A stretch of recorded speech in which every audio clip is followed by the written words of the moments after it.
Well, good morning, Homewood. On behalf of the Saints in Nashville, on behalf of Lipscomb University, it's good to be with you. It's so good to see your smiling faces this morning and to be able to share a message with you.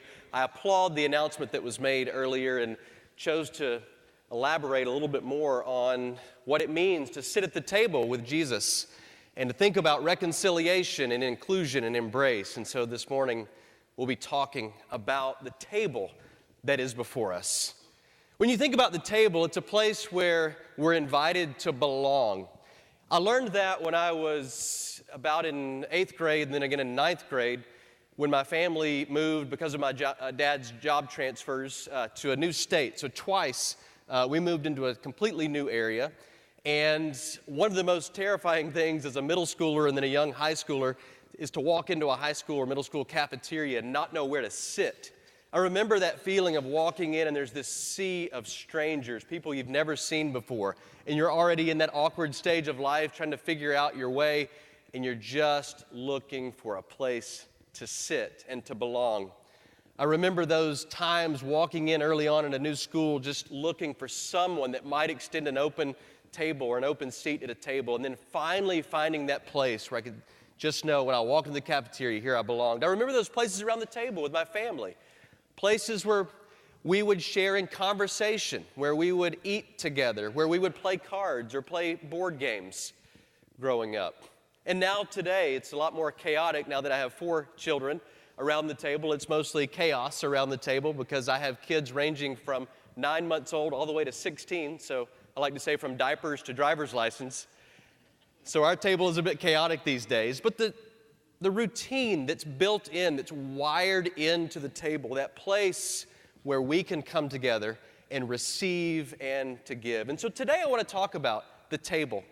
The table is a place where things are leveled, where anyone can come and receive and belong. I chose to start a coffee shop several years ago, not because I really knew a whole lot about business, but because I wanted to create space outside of our institutional church buildings, which are wonderful, but that needed in some ways to be rethought and restructured in a way that could get outside of our buildings. And I wanted to create a space, and I was trying to figure out, how do I live at the intersection of where people are coming and going? And so the coffee house idea was really a church planting strategy in a way, to say, what if we could be present where people are, and we could create a space where people will come and consume a product, and they will know that at this table you're welcome here.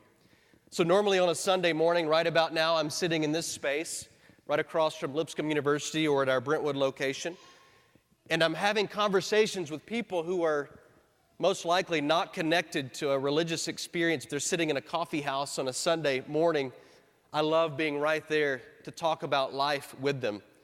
And there's something about the table that just again levels the experience, to say, here you belong. We don't have to look alike. We don't have to believe alike. We don't have to vote alike. We don't even have to have anything in common. But here, you belong, and you're welcomed. And so there's something special that happens when we sit at table with people, and we say, here, let's share life together. We chose to open a coffee house because coffee happens to be such a connecting point for people to sit and to enjoy together.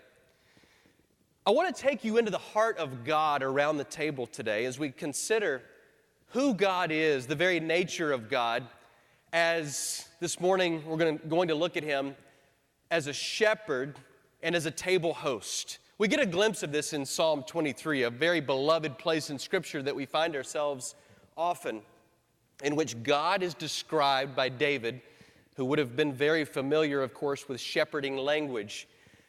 This image of God as a shepherd. The Lord is my shepherd, he writes so eloquently.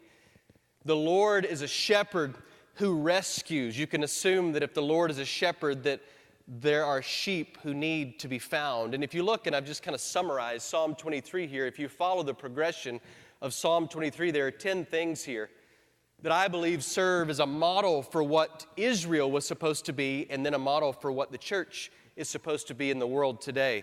The Lord is a rescuer. Look at some of the language here. He fulfills at the table, I shall not want. He reconciles. He protects.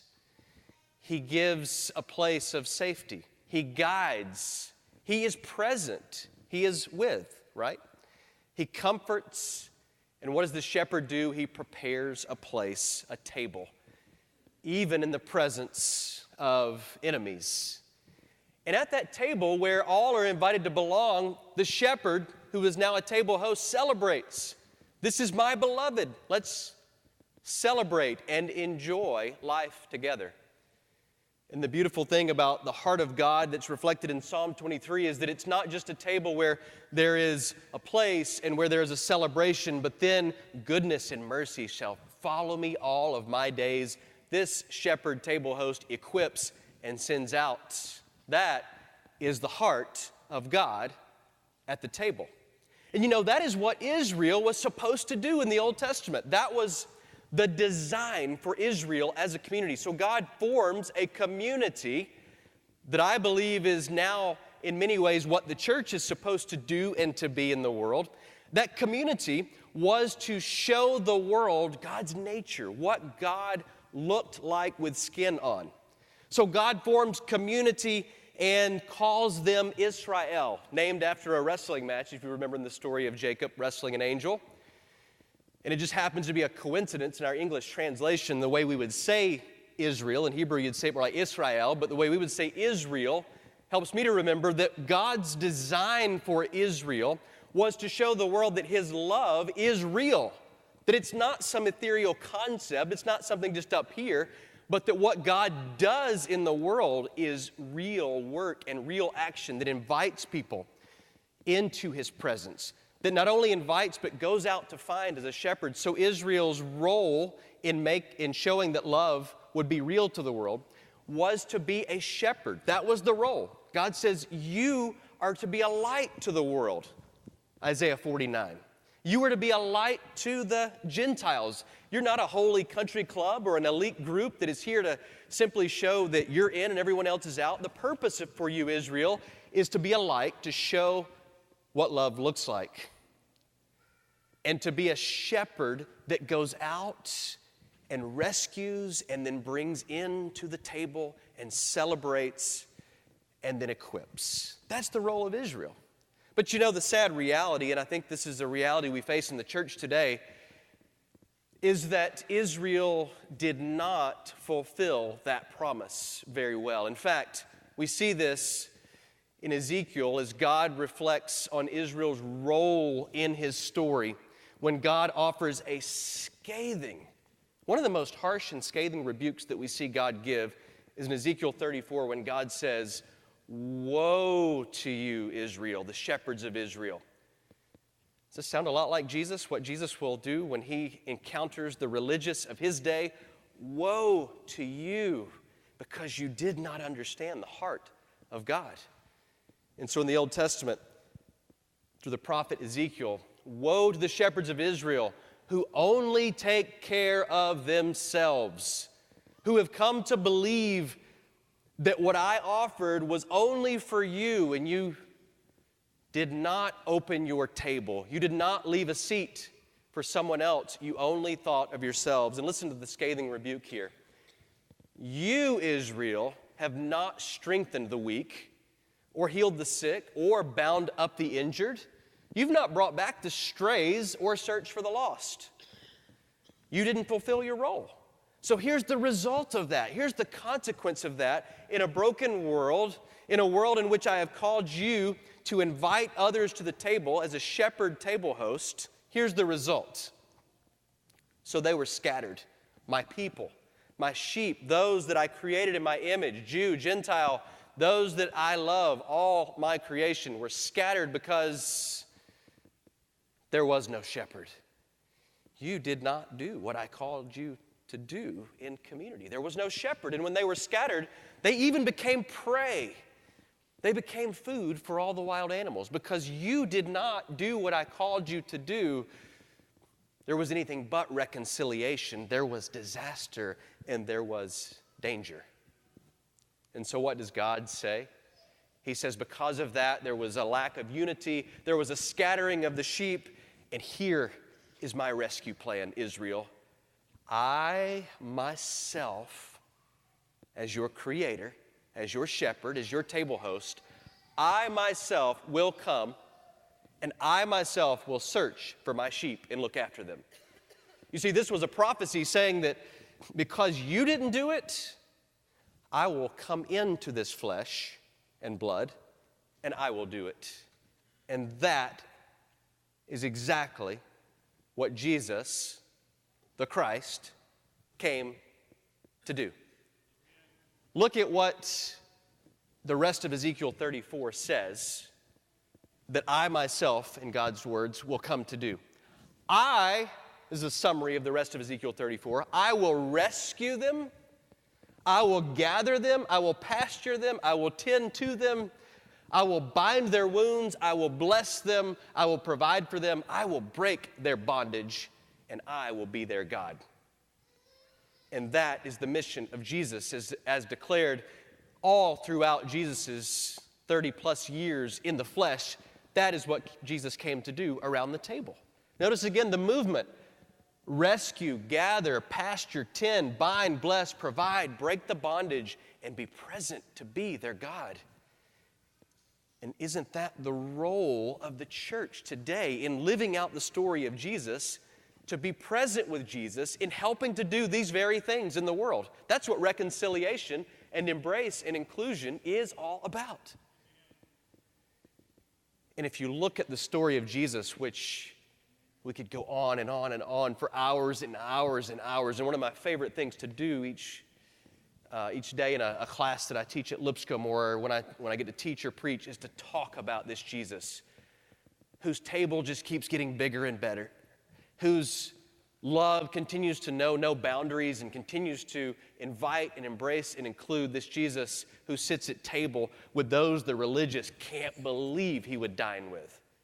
When Jesus sits at table with tax collectors and prostitutes, and when Jesus sits at table with those who are typically thought of as outsiders, he's turning things right side up to show somehow, even in our religious communities, we've missed out on what God's love really was all about. Jesus shows us, not with words, but with actions. He shows us what it looks like to go out and to love radically and inclusively and to allow that transformation to take place, first by loving people and inviting them to the table, throwing a celebration over them, and then equipping them. This is the heart of God that should be alive in the heart of the church today. Interestingly, the way that Jesus was responded to by the religious was with a finger in his face. This man welcomes sinners and eats with them. How dare he? Israel says in Luke 15.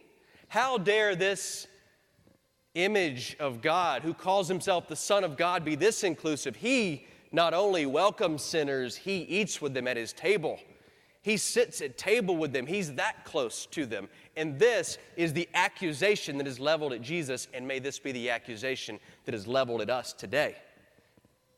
I would love it if on my tombstone one day it said that this man welcomed sinners and he ate with them. There's nothing more I would want said about my life than that I was a friend of sinners, that I loved those that other people were not willing to love. This person, this church, is a friend of sinners, and we're not afraid to eat with them. So the accusation of Jesus is that, how dare he be that inclusive? And you think about what he did, of course, Jesus was breaking all the boundaries. Jesus would sit at table with those that were considered unlovable. Jesus would go out. His table was expanded, not just at a literal physical table. You think about what Jesus is doing in providing food for 5,000 people in Israel. He's expanding his table. He's feeding those in Israel. And then he goes across the Sea of Galilee. If you've not noticed why there are two feeding stories, there's one where he feeds 5,000. There's another story where he feeds 4,000 people. Well, if you look carefully, the first time he feeds, it's the 5,000, it's in Israel. He has the disciples go pick up baskets that are leftover food. There are 12 baskets left over to represent, I'm the bread of life to the 12 tribes of Israel. That's still who I am. I'm the bread of life to the people that God formed years ago. And on the other side of the Sea of Galilee, when he goes into the Decapolis, There are 7 basketfuls left over after Jesus miraculously feeds 4,000 people. The disciples go pick up the baskets afterward, and there are 7 that represent what were believed the 7 pagan nations that settled in that area. And Jesus is saying, I'm the bread of life for the Jew on one side of the sea and the Gentile on the other. I've come to bring them all together because my table knows no boundaries. My love and my inclusion and my embrace is for you and for you and for everyone.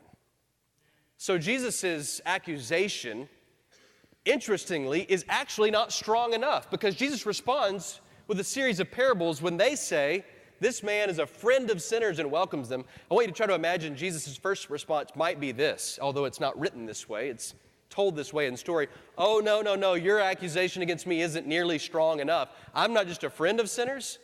I don't just welcome them. I don't just sit at table with them. I go out and I pursue them and I find them. And if they're like a lost sheep who wandered away, I'm like a shepherd who does whatever it takes to bring them back, Luke 15. If they're like a lost coin who fell between the cracks, I'm like a woman who sweeps the floor and does whatever it takes. If they're like a son that was rebellious and rejected me and left home very stubbornly and strong-willed, I'm like a father whose love knows no limits and boundaries, and I go out and I pursue.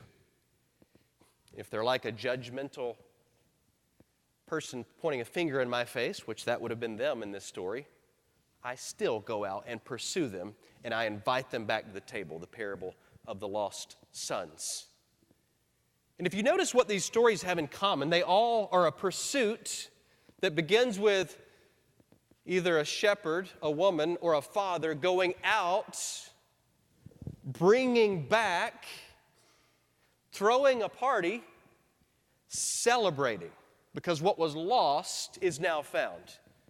In fulfillment of these great words of Ezekiel 34, I myself will do what Israel did not do. I will make a place for you, and here's how I'll do it. I won't just sit at table with you. I'll go out and I will rescue, and I will recline at table with you. Jesus was constantly breaking the barriers of the table because typically you'd come to a table, you don't just sit at it in the first century, you're reclining at it. So they're reclining on an elbow, and it's a very intimate place where there's conversation and food, and a lot of times they would size up who was the most important. And if you were considered to be a person of importance, you would sit at the head seat in the table. You would know, this is my place at the table. And if you felt like you were not as important, or if others didn't think you were important, you would sit at the end of the table. And Jesus' message was, let's turn that upside down too, because the last will be first, the first will be last. Even where you sit at the table. Jesus changed the pecking order, and Jesus seemed to show that you shouldn't, in one of his parables, you shouldn't assume that you're anything. He says, friend, don't go to the most important seat at the table at a wedding banquet, because wouldn't it be embarrassing if the host said, that's not your seat, you need to come to the end. Instead, be humble, approach the lowest place at the table, and then let them, if they so choose, bring you to the seat of honor. Because he who humbles himself will be exalted. And this is Jesus' message of what happens at the table. Again, there are no hierarchies. All belong, all are welcomed. You see, we have to begin by understanding in these parables that we're these images in the story. Sometimes we are like the lost sheep, and sheep do foolish things, right? Sometimes sheep wander off. Sometimes sheep do silly things that the shepherd has to go and pursue, right? And we've all been there. And it's very helpful to remember that sometimes in life, we've been that lost sheep, and we were desperate for being rescued. Jesus says, even if it's 1 in 100, I'll go out and find them because it's worth it. Sometimes in life, we felt like that lost coin. Maybe this morning you kind of feel like you've just fallen between the cracks and no one noticed. Maybe it was in a place you've fallen between the cracks, no one noticed, no one cared. Or maybe you feel like just right in the middle of a busy life, you're just right there in the open and no one notices you. And maybe you felt lonely and afraid. And Jesus says, if you're like a lost coin, then I don't care if it's just 1 out of 10. I will, like this woman in the story, I will sweep the floor. I will find you. I will pursue. So the movement in the 3 parables is from lost sheep to lost coin. Notice again what Jesus is doing here. 1 in 100 1 in 10, and you know the next story is probably the best, some of the most famous of Jesus' stories. If they're like a lost son, now we're talking about two sons in the story. Notice the movement again, 1 in 100, 1 in 10, 1 in 2. The stories get more and more personable and up close, from sheep to coin to human being. And if you're like a lost son who was rebellious, and who here hasn't been that way, right? Who hasn't said, I'm doing it my way, I'm going to go and pursue my own desires, I'm going to do what I like to do, and the whole world is before me, and this is my story, and we yank the pen away from God, and we say, I'll be in charge here, I'll be in control. And sometimes, and perhaps the one we relate to the most in the story, is when we've stayed home, but we were just as lost.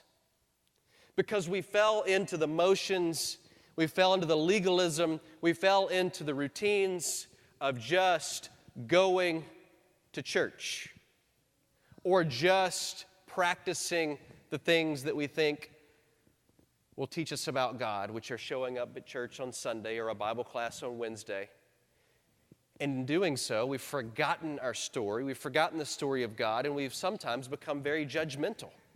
And sometimes we live our lives without necessarily meaning to, with a finger pointed in the face of others to say, here's me, I've got it all together, and I'm going to go around pointing out your faults. I don't think we generally intend to do this, but sometimes the way we come across to people is, you'd better be right on these issues. In fact, I'm going to make sure that I correct your doctrine or your lifestyle. I'm going to correct you on everything before you can have a place at my table. But what would happen if we could create places and spaces in the world where people could belong before they believed? If they could belong at our table before they did anything. Because the movement of God in His story, the movement of Jesus in His story, is to love and embrace, and then to see transformation happen. And what I've enjoyed getting to witness in trying, not perfectly in any way, but trying to live this out, is to just sit at people and meet them right where they are at the table, and to avoid the incredible urge that I sometimes feel to try and fix, and to try and say, you know, if you just did this thing, everything would be all right. Sometimes the greatest gift I can offer at the table, rather than a pointing finger, is just to be present, is just to sit and to listen. And I've met people who were atheists and agnostics, and people that were on the verge of suicide, and people that were anything but close to a relationship with Jesus, who I felt like I could give you 3 steps here. I could give you some answers here. I could debate with you why you shouldn't be an atheist. But first, and maybe primarily and foremost, what I need to do is to sit and listen to you, and to understand where you're coming from and why you believe what you do or why you don't believe.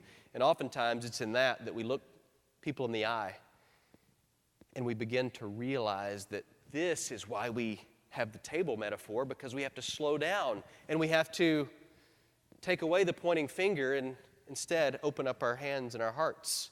You know, I think the reason we fall into this category in the story so often is because it's just a lot easier. In some ways, it's a lot easier to tell someone why they're wrong and to condemn them or to say, you're out of bounds here, than it is to look that thing in the face and to wrestle with the messiness and the brokenness that goes along with it. That's a lot harder to do. And it's a lot less controlling, and we lose a lot of control in that. I think we love sometimes to be able to say, here's a problem, correct your doctrine, correct your lifestyle, correct whatever it is. And in that feels safe to us. We can get our arms around that, and we can somehow form a plan for that, to move this person. It's a lot more risky and dangerous to step into those messy places, to look them in the eye, and to simply be present. In the story of the lost sons, Rembrandt painted this painting that's on display in St. Petersburg, and it's a beautiful image that many have just gone and sat at the feet of. Henry Nouwen was one of those, theologian, author, who went and sat at this painting for days in St. Petersburg and just wept as he looked at the images. He wrote a book called Return of the Prodigal Son, and he observed in that painting that if you zoom in really close, there are a lot of nuances in the painting. And some people find things that maybe he did or did not intend in the painting. One of the things that Nouwen wrote about in his book was that it looks like even the very hands of the father on the son who rejected him and ran away, it's like one hand looks like a male hand, one looks like a female hand. It's a way to show even the diversity of God and gender here, that God knows just what it's like and just what it takes to love and to embrace. There's the firm hand of saying, okay, I'm going to be here with you to protect you and to even correct you a little bit, but there's also the mothering, nurturing hand in this picture, and that's one of the things that Nouwen observed and wrote beautifully about. In the story, the father is going to go out, again, you know this story well, is going to go out and pursue, like the shepherd is supposed to do, the lost sheep. The son is rebellious. The son leaves home. The son takes the inheritance, squanders it, and goes to a far place in Luke 15. And do you know what would typically happen in a story such as this, in a first century Jewish culture? If you shamed your family that way, which this would have been the extreme in shaming your family, you rejected your family, you took the inheritance, you even dared perhaps to come back and to show your face again. They had ceremonies that were a way to say, we're going to prove and show to you that you're not welcome back here. And the ceremony was called a kazaza. Say that with me this morning. Kazaza. It's a Hebrew word. It's a Hebrew ceremony to say, we're going to pronounce shame upon you. And they would get together and they would have this ceremony in which they would take a pot and they would fill it with beans and some other things that would be shaken to be heard by the person who left as they were leaving. It was a way to say, kazaza upon you, shame upon you, you will never be welcomed back here again. They would throw the pot down, break it, and then burn it, and it was a statement of declaration that you will no longer be welcomed here.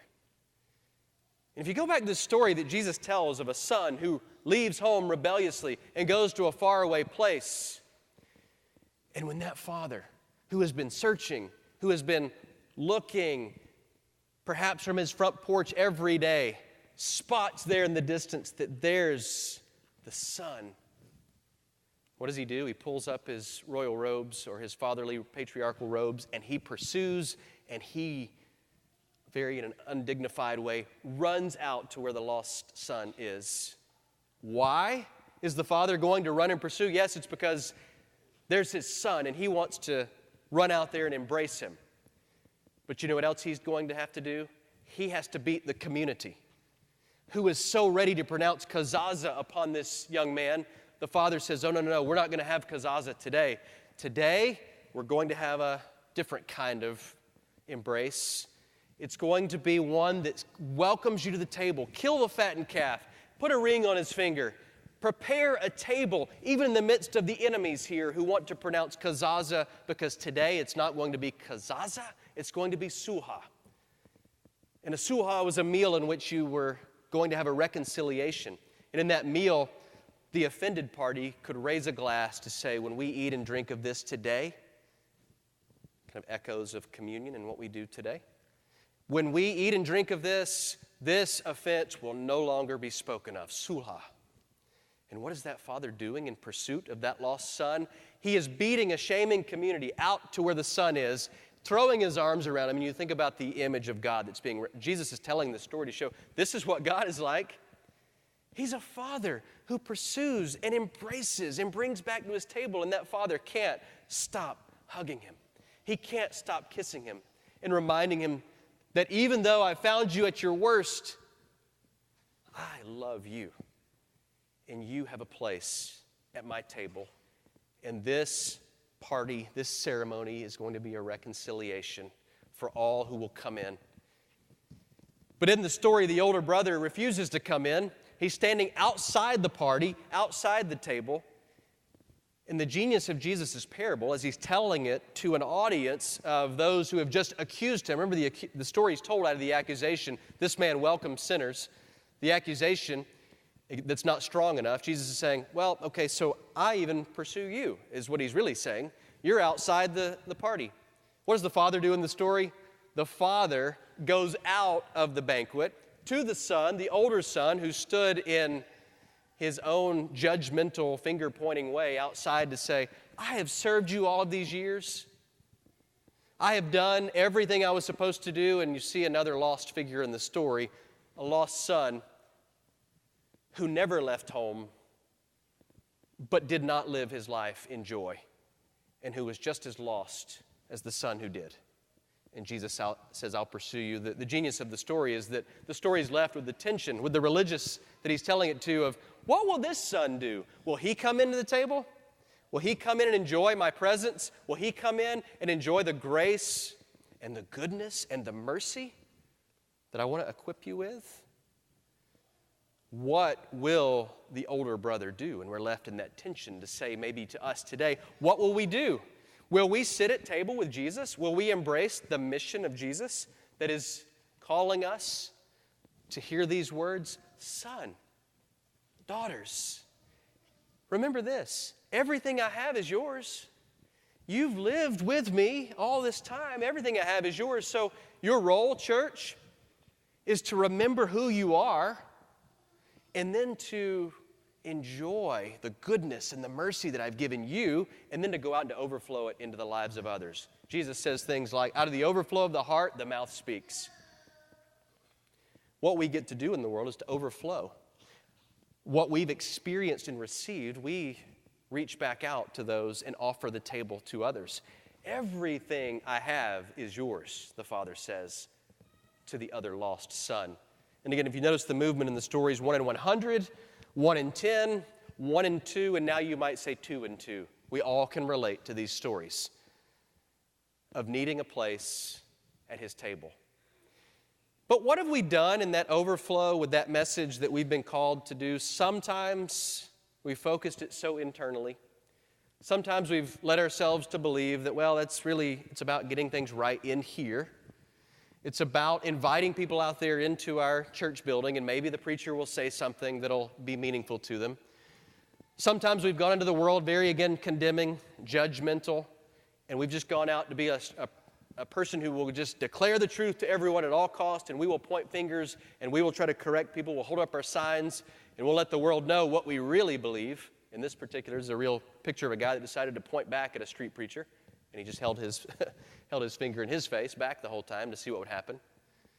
And sometimes we hold on to our doctrines and our beliefs so tightly that we squeeze the very life out of them and we go into the world looking like we're ready for a fight. I had a Muslim student in my class a couple of semesters ago, and as we were talking about the differences between Christianity and some other world religions, she raised her hand and reflected. She said, I'm happy to be at a Christian university, and I'm happy to be amongst Christians. But what I want to say to you Christians in the room is, it's not a fight. It's not a battle. You don't have to correct me. You don't have to fight me with your doctrine. And what she was really crying out for is, just let me be me. Just be present with me. Just love me. And just allow me to believe what I believe and listen to what I believe. And so the invitation today is for us to open up our hands and to release, not what we believe, but to release that need for control, to control others and to fence people out and to say, today I want to release that need that I have to have everything all perfectly right to fix people. And I want to receive. The gift of the Spirit is to receive it fully and then to offer it back to others and to reach others. You see, a very freeing place for us to be is to come into a place where we can say, I trust the Holy Spirit is the one who converts and transforms. I trust that Jesus is the one that converts and transforms. And my role is to love people toward that. I don't save anybody. I don't really even fix anybody. My goal is to bring them, invite them with Jesus. First of all, go out with Jesus into those dark and messy places in the world with him, to get my feet and hands dirty, and to then, with Jesus, invite them back to the table, to be present as a physical embodiment of who Jesus was and is in the world today, to offer a loving presence, to offer loving words if necessary, and to trust that he is the Jesus who changes and transforms. And my role is to love them toward that. Let me close with this. When Peter was having this vision over how do you love this radically, Jesus, he watched it for 3 years, and he experienced it for 3 years as a disciple of Christ, and then he sees this vision. Think about the metaphor we've been talking about, a table host, a shepherd. A vision comes down from the heavens, and the vision he has, it's a table, right? Essentially, it's a sheet in which there's food, and the voice from God says, Peter, eat what's here. And Peter says, I could never do that. I couldn't eat what's here because there's clean and unclean. And God says, don't call anything that I've made clean unclean, because I've purified all things. Eat, and enjoy. And Peter, who has come to know the love of Jesus, is having to experience again this radical reconversion to an inclusive and embracing love that perhaps he still has failed to experience. You know what's interesting in the story is that Peter himself, after he decides in his vision to be obedient, the vision is leading him to go to Cornelius' house, a Gentile. Peter goes there, he's obedient to the vision eventually, goes to Cornelius' house. Cornelius and his household, as a Gentile household, were converted, and then Peter is rebuked the next day because he goes back, or maybe not the next day, Peter is rebuked afterward by the Christian community who says, are you serious? You went into a Gentile's house? And the reflection that they make is this. So Peter and his companions who first go into the Gentile home of Cornelius say, wow, look at this. The Holy Spirit has come upon even the Gentiles.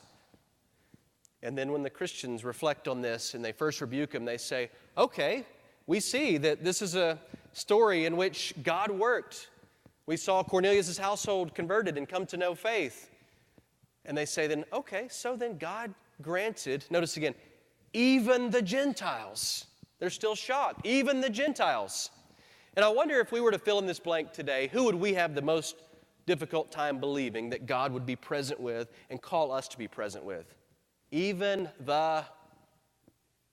you fill in the blank. Who would you have the hardest time believing that God is saying, that's where I want you to start, right there. Because I love them too, and I'm present with them too, and I'm sending you out into their world. Not just to invite them to hear a sermon, but to go and to do life with them, to look them in the eye, to listen to what they believe or don't believe, and to simply be present. God loves even the. But I want to invite you more internally even before that, because what if, as we try to think about the radical love of Jesus, we started here and said, what? God loves. Let me remember where I've come from. God loves even me. You see, when we recognize our fallenness and sinfulness and brokenness, and we are driven by that grace that has first rescued us, then we become a natural shepherd and table host who goes out and just wants to freely flow it out in the lives of others. Even me. The invitation today is to participate in the story of Jesus, a love that you as a church are moving in so many ways in that direction. You see, our role and our goal here in Birmingham is to go out and to pursue and to go out and to feed and to go out and to host tables right in the midst of those messy places in our community and to look for those very uncomfortable spaces where we can simply be present, where we can love, and where we can trust the transformative power of the Holy Spirit in Jesus. A Jesus who loves even you, and a Jesus whose love knows no boundaries. That's the heart of the shepherd table host. And when we come to the table, and when we go out and offer it freely to others, surely goodness and mercy will follow us all of our days.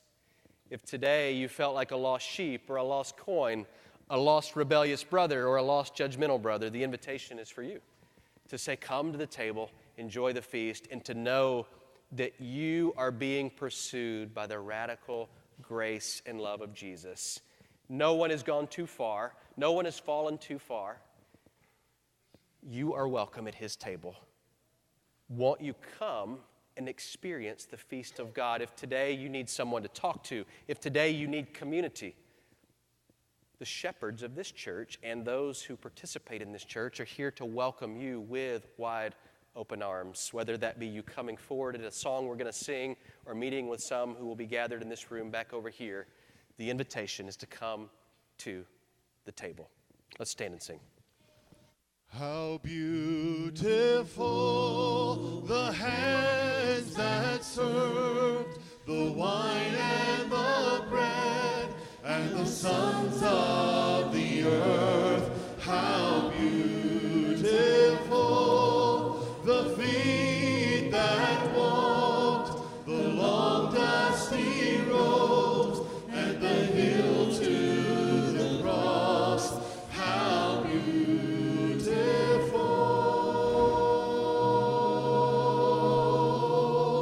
how beautiful,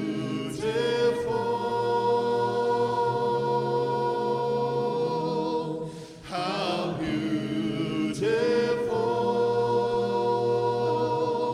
is the body of Christ. And as he laid down his life, we offer this sacrifice, that we will live just as he died, willing to pay the price, willing to pay the price. How beautiful the feet that bring the sound of good news and the love of the King. How beautiful the hands that serve the wine and the bread and the sons of the earth. How beautiful,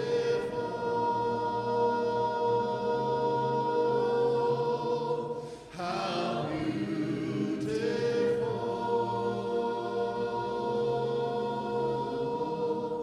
how beautiful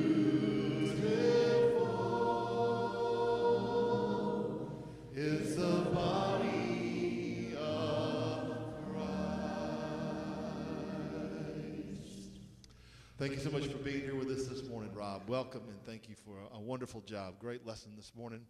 Going to break in just a few minutes and go to our Bible classes. We hope you'll take time to go to a class and then get together with your Connect groups throughout the week and spend some more time in fellowship there. And hope to see all of you back next Sunday as we continue our worship together. We're going to close with a song, and then we'll be dismissed in prayer. You're my brother, you're my sister, so take me by the hand. Together we will work until he comes. There's no foe that can defeat us when we're walking side by side. As long as there is love, we will stand. You're my brother, you're my sister, so take me by the hand. Together we will work until he comes. There's no foe that can defeat us when we're walking side by side. As long as there is love, we will stand. God in heaven, thank you for letting us be in your presence today. Thank you for helping us join in with our fellow brothers and sisters in this room as we worship you. And God, we pray that you'll keep us close together, not only